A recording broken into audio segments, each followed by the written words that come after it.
بسم اللہ الرحمن الرحیم۔ محترم سامعین کرام، السلام علیکم۔ سامعین، آج کا موضوع ختم نبوت۔ سامعین، اللہ تعالیٰ جو اپنے بندوں پر مہربان ہے، انسانوں کی ہدایت کے لیے وقتاً فوقتاً پیغمبر بھیجتا رہا۔ ہر پیغمبر کسی مخصوص خطے یا قوم کی طرف بھیجا جاتا۔ ایک وقت میں ایک سے زائد پیغمبر بھی زمین پر موجود رہے، مگر حضرت محمد صلی اللہ علیہ وآلہ وسلم کو قیامت تک آنے والے تمام انسانوں کی طرف نبی بنا کر بھیجا گیا۔ وَمَا أَرْسَلْنَاكَ إِلَّا كَافَّةً لِلنَّاسِ بَشِيرًا وَنَذِيرًا، اور ہم نے آپ صلی اللہ علیہ وآلہ وسلم کو تمام لوگوں کے لیے خوشخبری دینے والا اور تنبیہ کرنے والا بنا کر بھیجا ہے۔ آپ صلی اللہ علیہ وآلہ وسلم پر دین اسلام کی تکمیل کر دی گئی۔ اب اس ضابطۂ حیات میں کسی قسم کی کمی بیشی نہیں ہو سکتی۔ جس طرح اس دین میں کمی کرنا مذموم ہے، اسی طرح اس میں ادنا سا اضافہ بھی اس کی تکمیلی شان کو عیبدار ٹھہراتا ہے۔ اب کوئی دوسرا نبی بھی نہیں آئے گا اور نہ ہی وہی نازل ہوگی۔ آپ صلی اللہ علیہ وآلہ وسلم کی نبوت اب قیامت تک کے لیے ہے۔ اس حقیقت کو بھی قرآن مجید میں واضح کر دیا گیا۔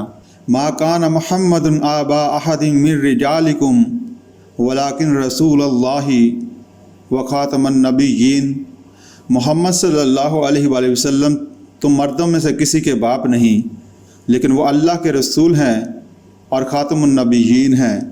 اپنی زندگی میں رسول اللہ صلی اللہ علیہ وآلہ وسلم نے کئی مرتبہ اس بات کو کھول کر بیان کیا، میرے بعد کوئی نبی نہیں آئے گا۔ رسول اللہ صلی اللہ علیہ وآلہ وسلم نے حضرت علی رضی اللہ تعالیٰ عنہ سے فرمایا، کیا تم اس پر خوش نہیں ہو کہ میرے لیے تم ایسے ہی ہو جیسے موسیٰ علیہ السلام کے لیے ہارون تھے، لیکن فرق یہ ہے کہ میرے بعد کوئی نبی نہیں ہوگا۔ پس آج اگر کوئی نبوت کا دعویٰ کرتا ہے تو وہ کذاب ہے، جیسا کہ آپ صلی اللہ علیہ وآلہ وسلم نے اپنے بعد بہت سے نبوت کے جھوٹے دعوے داروں کی پیشن گوئی کی تھی۔ چنانچہ دنیا جانتی ہے کہ آپ صلی اللہ علیہ وآلہ وسلم کے بعد نبوت کا دعویٰ کرنے والے سارے کے سارے کذاب تھے، اور ان کے کردار و عمل میں پیغمبرانہ عصمت و عظمت کا کوئی نشان نہیں ملتا، بلکہ قدم قدم پر ان کا جھوٹ اور دروغ گوئی ظاہر تھی۔ ان میں سے اکثر نے رسول اللہ صلی اللہ علیہ وآلہ وسلم کی رسالت کو بھی تسلیم کیا، مگر خود پر وہی آنے کے دعوے دار بھی ہوئے، لیکن کسی ایک کو بھی عالم اسلام میں پذیرائی نہ ملی، بلکہ ذلیل و خوار ہو کر مرے۔ اب قیامت تک کلمہ طیبہ لا الہ الا اللہ محمد رسول اللہ ہی رہے گا، اور اسی کلمے کا اقرار کرنے والے اور دل سے یقین کرنے والے، اس پر عمل کرنے والے ہی بالآخر فلاح سے ہمکنار ہوں گے۔ اس وحی الہی کا اعلان رسول اللہ صلی اللہ علیہ وآلہ وسلم نے حجۃ الوداع کے خطبے میں بھی فرما دیا، الیوم اکملت لکم دینکم واتممت علیکم نعمتی ورضیت لکم الاسلام دینا۔ آج کے دن میں نے تمہارے لیے تمہارے دین کو مکمل کر دیا اور اپنی نعمت تم پر تمام کر دی، اور میں نے تمہارے لیے دین اسلام کو پسند فرمایا۔ پس مقام رسالت سے آگاہی کا تقاضا ہے کہ آپ صلی اللہ علیہ وآلہ وسلم کی رسالت کو اختتامی اور تکمیلی شان کے ساتھ مانا جائے، اور آپ صلی اللہ علیہ وآلہ وسلم کے بعد کسی بھی قسم کے نبوت یا رسالت کو پوری قوت کے ساتھ مسترد کر دیا جائے، کیونکہ جب آخری زمانے میں عیسیٰ علیہ السلام آسمان سے نازل ہوں گے تو وہ نبی کی حیثیت سے نہیں آئیں گے، بلکہ رسول اللہ صلی اللہ علیہ وآلہ وسلم کے امتی ہوں گے، اور آپ صلی اللہ علیہ وآلہ وسلم ہی کا کلمہ پڑھیں گے۔ رسول اللہ صلی اللہ علیہ وآلہ وسلم کی زندگی کو تمام انسانوں کے لیے مثالی قرار دیا گیا ہے۔ جب ہم سیرت کا مطالعہ کرتے ہیں تو معلوم ہوتا ہے کہ حیات طیبہ میں کوئی لمحہ ایسا نہیں گزرا جسے ذرا سا بھی غیر معیاری قرار دیا جا سکے۔ کوئی ایسی اخلاقی خوبی نہیں ہے جو آپ صلی اللہ علیہ وآلہ وسلم کے کردار میں نہ پائی جاتی ہو، اور کوئی ناپسندیدہ بات ایسی نہیں ہے جس کا صدور کبھی آپ صلی اللہ علیہ وآلہ وسلم کی ذات سے ہوا ہو۔ زندگی میں پیش آنے والے تمام نشیب و فراز سے آپ صلی اللہ علیہ وآلہ وسلم گزرے ہیں، مگر ہر قسم کے حالات میں آپ صلی اللہ علیہ وآلہ وسلم کا طرز عمل مثالی رہا۔ انتہائی خوشی کے لمحات میں بھی رسول اللہ صلی اللہ علیہ وآلہ وسلم کبھی معیار سے فروتر نہیں ہوئے، اور اسی طرح کبھی غصے کی حالت میں بھی آپ صلی اللہ علیہ وآلہ وسلم سے غیر معیاری انداز نہیں دیکھا گیا۔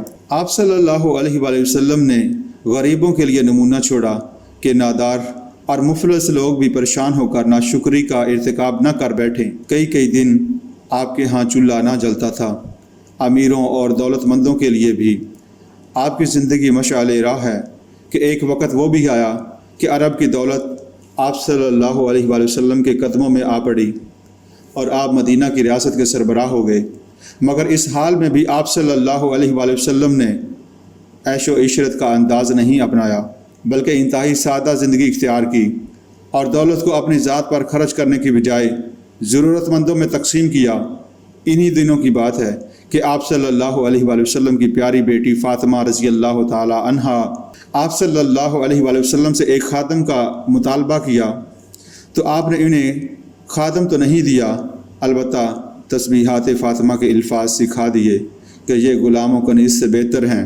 آپ صلی اللہ علیہ وآلہ وسلم نے مظلومیت کے دن بھی گزارے، جن میں ہر دور کے مظلومین کے لیے حوصلہ مندی اور ثابت قدمی کی تعلیم ہے، کیونکہ آپ صلی اللہ علیہ وآلہ وسلم نے اور آپ کے باصفا ساتھیوں نے نہایت صبر و ثبات کے ساتھ مکی زندگی میں ہونے والے مظالم کو برداشت کیا۔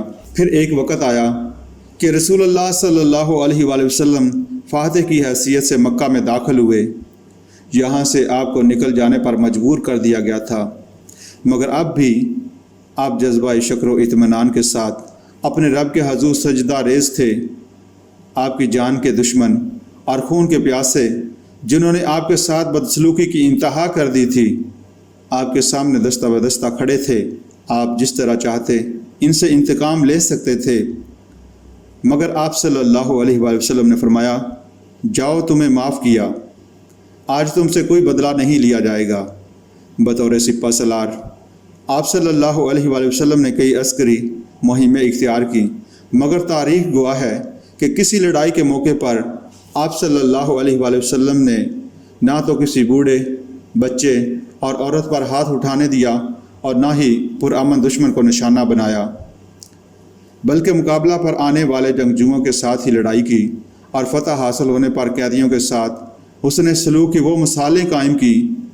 قیدیوں نے اس قید کو آزادی پر ترجیح دی۔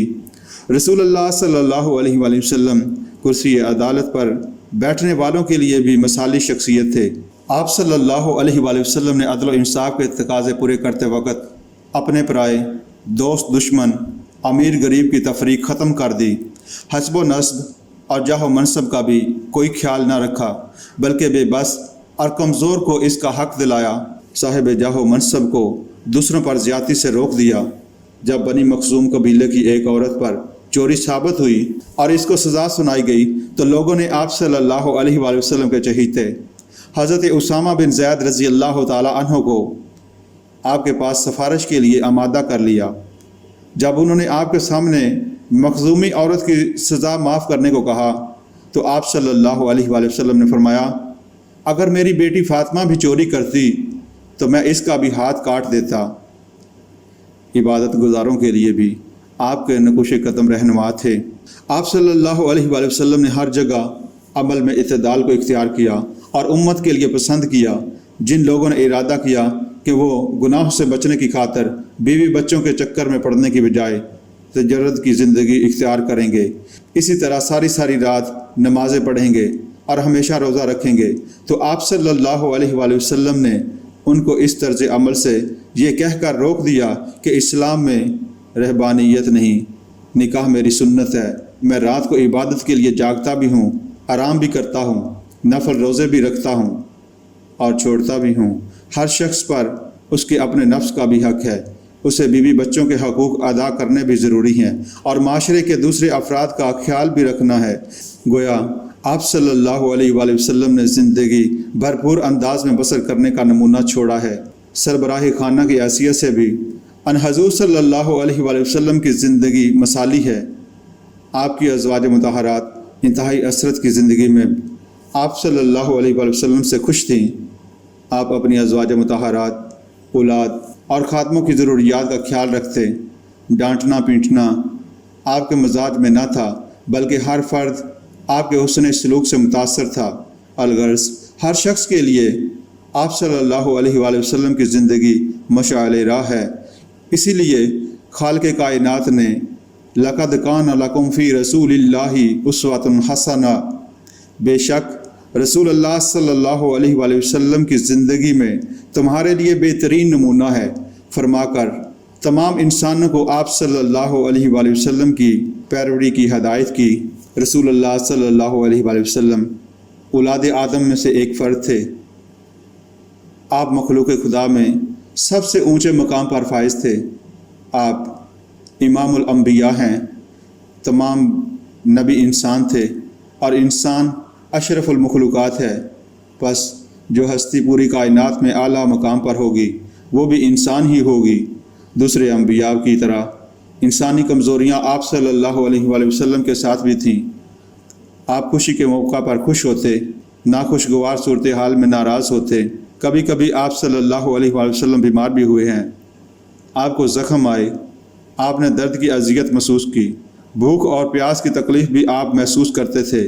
دشمنوں کے مظالم، چیرہ دستیاں، طعن و شنید اور الزام تراشی آپ صلی اللہ علیہ وآلہ وسلم کے دل کو آزردہ کرتی تھی۔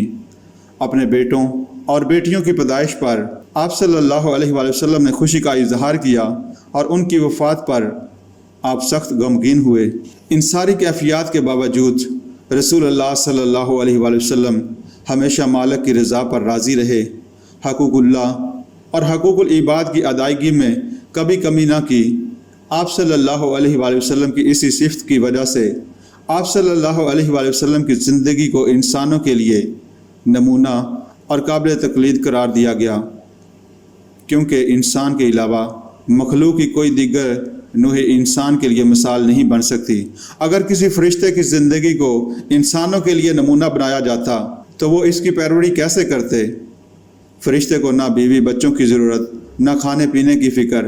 انسانوں کے لیے تو انسان ہی اسوہ حسنہ ہو سکتا ہے جس میں تمام انسانی کمزوریاں موجود ہوں، مگر وہ ان کمزوریوں کو اپنے کردار و عمل پر منفی طور پر اثر انداز نہ ہونے دے، بلکہ اپنی زندگی کو ہمیشہ معیاری رکھے تاکہ دوسرے لوگوں کو حوصلہ ملے، وہ بھی اچھا اور پسندیدہ رویہ اختیار کرنے کی کوشش کریں۔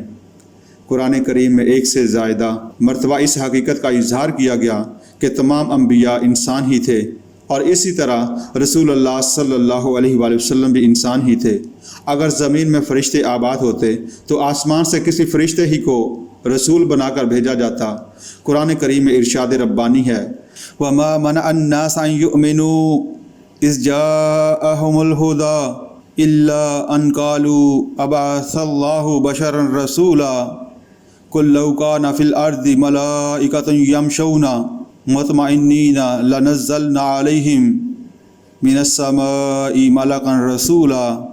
جب لوگوں کے پاس ہدایت پہنچ گئی تو انہیں ایمان لانے سے یہ بات مانے ہوئی کہ وہ کہنے لگے کہ کیا آدمی کو اللہ نے رسول بنا کر بھیجا ہے؟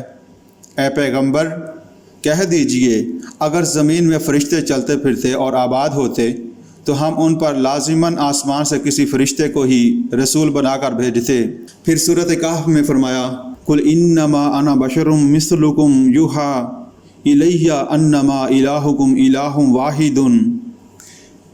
اے پیغمبر کہہ دیجئے، میں تو ایک انسان ہوں تمہاری طرح، البتہ مجھ پر وحی نازل ہوتی ہے کہ تمہارا معبود ایک ہی معبود ہے۔